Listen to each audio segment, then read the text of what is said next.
3 weeks ago, a 62-year-old viewer sent me an email that changed the way I think about cars forever. He wasn't angry. He wasn't complaining. He wasn't even trying to make a point. He was just honest. He said buying his last car wasn't the hard part. The hard part came later, after the excitement faded and the payments settled into the background. What bothered him wasn't the sticker price. It was the slow realization of how much that car was quietly costing him every single year after he drove it home. Gas that kept creeping up. Insurance premiums that never seemed to go down.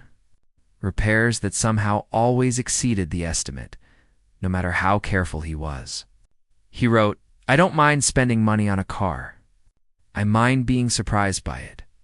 That one sentence stuck with me, because it captured something most people over 50 feel but rarely say out loud. That letter forced me to look at Tesla's next compact car through a completely different lens. Because the most important thing about this car isn't what it promises you'll gain.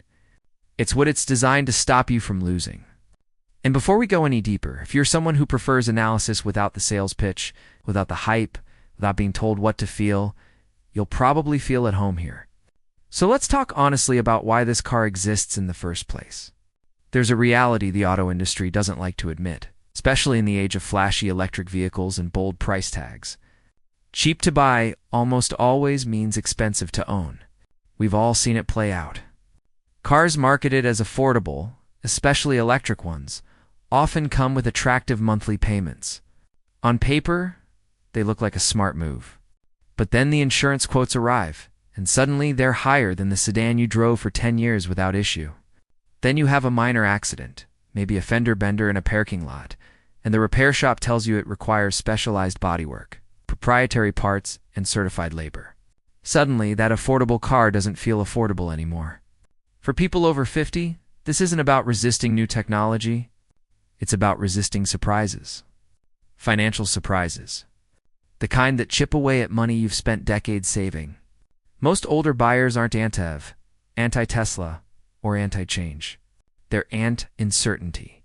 That's why Tesla didn't start with the question most car companies ask, which is how cheap can we make this? They started with a very different question. How do we stop this car from quietly bleeding our customers dry over time? That's why the Model 2 isn't just a name. It's a strategy. And you'll notice something interesting if you've been paying attention. Tesla still hasn't officially called it the Model 2 in public announcements. That's not an accident. Internally, documents still use that designation, but Tesla isn't rushing to sell it. They're holding back until two conditions are met. Production has to be stable, and post-purchase costs have to be predictable. If Tesla wanted headlines, they could have unveiled this car 2 years ago with a dramatic event. Flashy visuals and bold promises. They didn't. That alone tells you something about their priorities. They aren't racing to market with hype. They're engineering for the decade after you buy it. For what happens when the warranty ends, when the novelty wears off, and when ownership becomes routine. And that philosophy becomes obvious the moment you look at how this vehicle is actually built. This isn't a car designed to win spec sheet comparisons or impress strangers at a stoplight. It doesn't accelerate from 0 to 60 in under 3 seconds. It doesn't have a massive rotating touchscreen. There are no falcon wing doors, no animated light bars, no unnecessary gimmicks. And that's intentional. Because when you're 58 years old and your check engine light has come on for the 3rd time in a year, none of that matters. What matters is reliability. What matters is predictability. What matters is knowing what ownership will cost you next year and the year after that. What this car is designed to optimize is simple. Fewer things that break, fewer things that need fixing, and costs you can actually plan for. The body structure uses Tesla's megacasting approach, which replaces hundreds of welded components with large aluminum cast sections at the front and rear. Fewer welds mean fewer weak points. Fewer places where stress builds up over time. Fewer opportunities for corrosion or misalignment years down the road, instead of complex unibody repairs after an accident. This car uses bolt-in crash modules designed to absorb impact and then be replaced independently. Tesla's engineers aren't chasing perfect crash test scores for marketing purposes alone. They're targeting the difference between a repairable vehicle and a total loss. That difference is everything when it comes to insurance costs. And then there's the exterior. Instead of traditional painted metal panels, this car uses unpainted structural polymer panels. That means no paint chips, no rust concerns, no repainting that kills resale value. Minor scratches don't turn into expensive cosmetic repairs. This car wasn't built to look pristine under showroom lights. It was built to hold its value quietly over time. Even the battery strategy reflects that mindset. Tesla isn't promising 400 miles of range. They aren't selling a road trip fantasy where you drive across multiple states without charging. Instead, they're offering battery configurations based on real-world use, stability, cost control, cold weather reliability. The base configuration uses an upgraded lithium iron phosphate pack in the 42 to 46 kilowatt-hour range. For a moment, forget marketing numbers and think honestly about how you drive.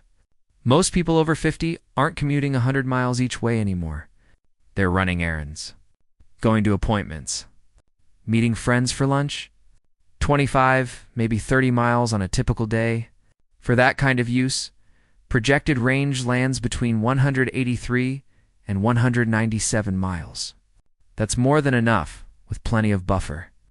And LFP chemistry matters here because it's more stable over time, degrades more slowly, tolerates full charges better, and has fewer thermal issues. It's not exciting. It's dependable. And dependable is exactly the point. For buyers in colder climates, Tesla is planning an alternative chemistry optimized for low-temperature performance. Not to chase range records, but to maintain consistent behavior year after year. And for buyers focused purely on minimizing cost, Tesla is exploring simplified pack configurations that trade peak performance for longevity and affordability.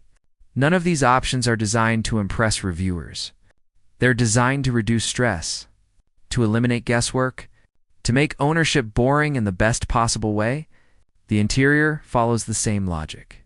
There's no clutter, no excess screens, no features that require frequent updates or recalibration, physical controls where they make sense, clear sightlines, seats designed for ease of entry and exit, not aggressive bolstering. This isn't about luxury. It's about comfort you don't have to think about. Everything is designed to work the same way every time you use it. The software updates focus on stability and safety improvements rather than flashy features that change how the car behaves overnight. Tesla understands something most automakers ignore. Older buyers don't want surprises, even when they're advertised as improvements. Insurance costs are another area where this car quietly breaks tradition. By simplifying the structure, reducing repair complexity, and using modular components, Tesla is actively working with insurers to lower premiums. That doesn't make headlines. But over 10 years, it matters more than acceleration times. Maintenance is minimal. No oil changes. Fewer moving parts. Regenerative braking reduces wear on brake components. And because the battery chemistry prioritizes longevity, the risk of expensive replacements down the line is reduced. Resale value is another overlooked factor. Cars that age predictably hold value better than cars that rely on trends. This car isn't chasing trends. It's designed to age quietly. To look acceptable in 10 years, not futuristic today. That's deliberate. A car that doesn't look dated holds value longer. A car that doesn't require cosmetic upkeep costs less to sell or trade in. Tesla is designing this car for people who plan to keep it, a benefit if they don't. What's most interesting about all of this is what Tesla isn't saying. They aren't advertising this as a senior car. They aren't targeting retirees in marketing campaigns.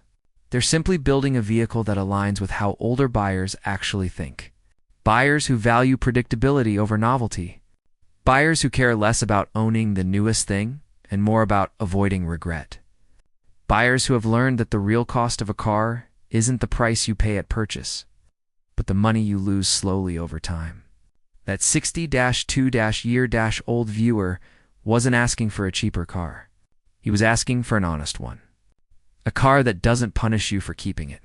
A car that doesn't surprise you, and that's what makes this vehicle different. It's not revolutionary because of what it adds. It's revolutionary because of what it removes: complexity, fragility, financial uncertainty. This car exists because Tesla finally asked a question no one else was willing to ask out loud.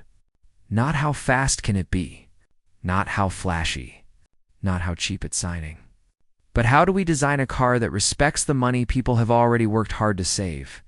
And that's why, for a lot of older buyers, this might not just be Tesla's most affordable car.